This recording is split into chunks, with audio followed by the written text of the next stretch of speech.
Multiplication and division with inequalities. That's what we're talking about in this lesson. We're going to do a few examples and we're going to learn a new rule, pretty nearly one of the only effectively as far as procedural ways that inequalities are different from equalities. And then we're going to get out and move on to the next thing. Sound great? Yes, good. Okay. So, by the way, like, comment, subscribe if you're joining us on YouTube, or even if you're one of my students, you should do the same. So, we're going to start out with a word problem. I'm going to kind of hit differently a little, a little bit. All right. So, one of the students surveyed at Madison High School, of the students surveyed at Madison High School, fewer than 84 said they had never purchased an item online.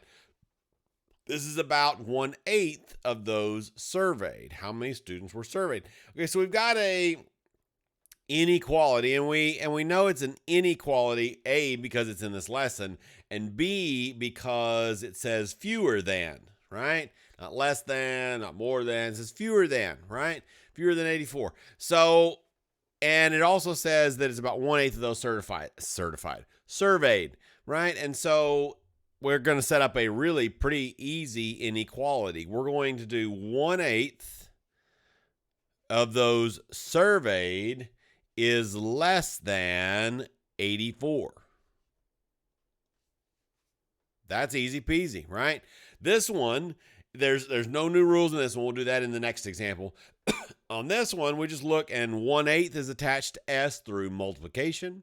So we get rid of it with the opposite, which is division. So we're going to divide 1/8 on both sides. Now, again, we've seen this before in fractions. You can go back in previous units and all the things in the course. Link was in the iCard probably, and at the end of the video, etc., etc.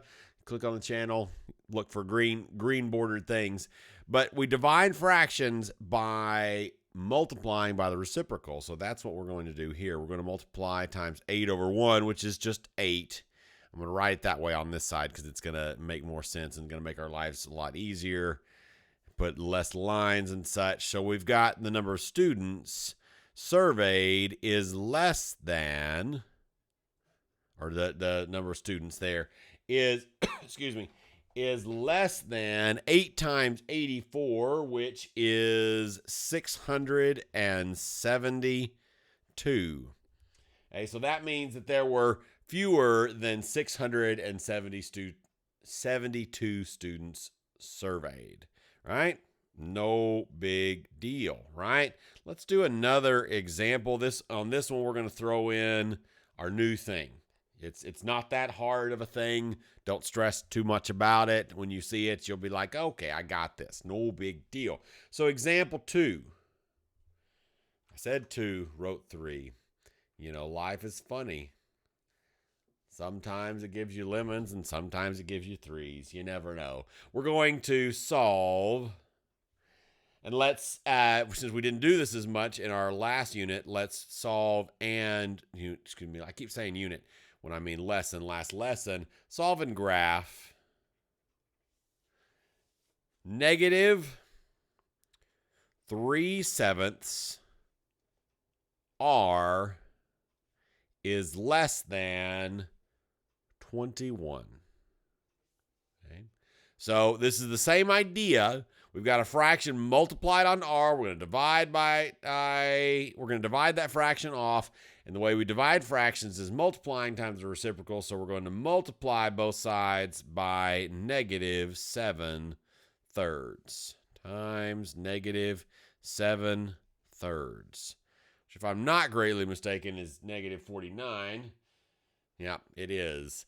Okay, so it's going to cancel on this side. Now, this right here is where things shift.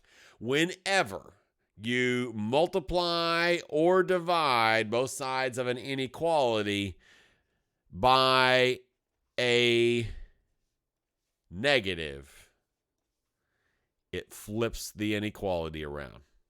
Okay? And so our answer is R is greater than 49. Okay, now we're going to graph that answer. We're going to include our 0 point. I'm going to put it over here because I'm going to be walking down this way. Once we get to compound inequalities, then the 0 point might shift more towards the middle again or whatever else. We'll see how it goes. You'll see when we get there because we're doing more lines and more things and things. So let's see. Let's count by fives. That seems reasonable. So 5, 10, 15, 20. 25, 30, 35, 40, 45, 50. And so we're going to put close, but not quite to the 50, right? Because we're going to do 49. Oh, I should number these. What I do, 5, 10, 15. That's enough that we know what we're doing, right? We know what we're counting by. And then I'm going to put a little mark here, and I like to, when I'm not at the line, I like to come down and add this it's this fractional increment, right?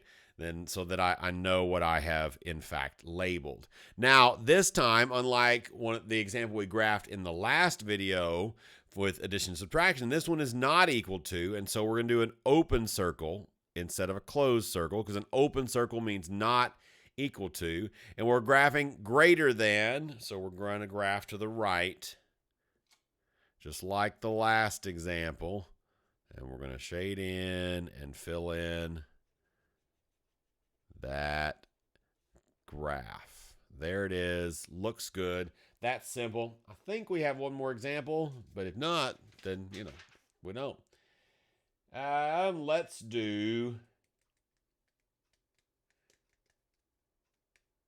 Let's do this example.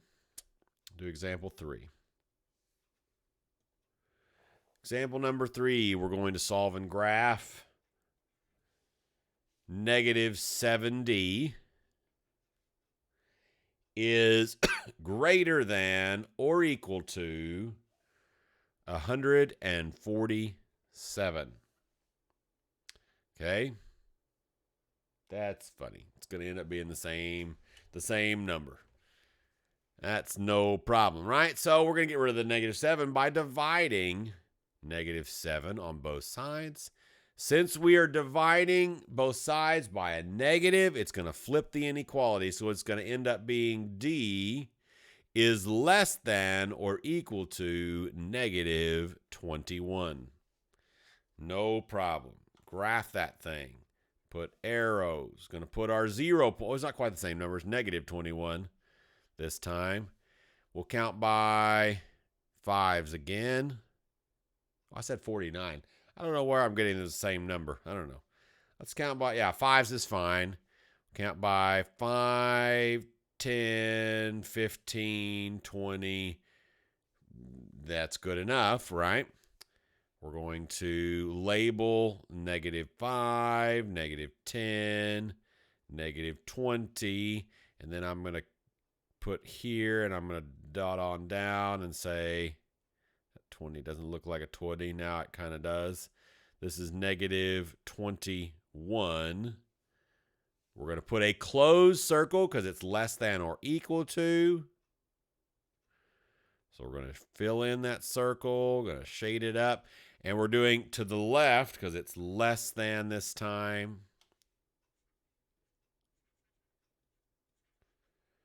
Get it all filled in.